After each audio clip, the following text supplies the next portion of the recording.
আসসালামু আলাইকুম। অন্তরের শূন্যতা। কখনো কখনো মনে হয় সব ছেড়ে অজানা এক পথে হাঁটি। চেনা জায়গা, চেনা মুখ, চেনা কাজ, সব কিছু হঠাৎ করে কেমন জানি অশান্তিময় লাগে। কোথাও শান্তি নেই, কোথাও স্বস্তি নেই। ঘরে বসতে ইচ্ছে করে না।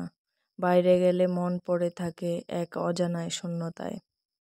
হাসির মধ্যে হাসি খুঁজে পাই না, কান্নার মধ্যে কান্না আসে না, নিজের সম্পর্কে কাউকে বলতে ইচ্ছে করে না, আর আর শোনানোর মতো কাউকে খুঁজে পাই না। বুকের ভেতরটা যেন এক অজানা ভারে চাপা পড়ে থাকে। এখন মানুষের ভিড়কে ভীষণ ভয় লাগে। তাদের ভেতরে লুকিয়ে থাকা স্বার্থ চিনতে শিখেছি। তাই আর কারোর সাথে মিশতে ভালো লাগে না।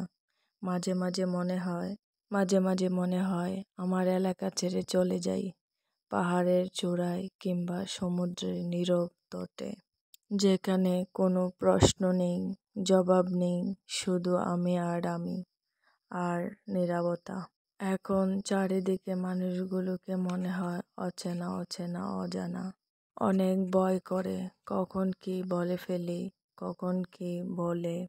মনে হয় আমার কোনো কথার কারণে যদি কোনো ঝামেলা হয়, কোনো ঝগড়া হয়, তাই একাই থাকতে ভালো লাগে। একা থাকলে কোনো ঝামেলা আসে না। নীরবতা নীরবতা শ্রেয় দেয়, পাশে থাকে, ভালো থাকার জন্য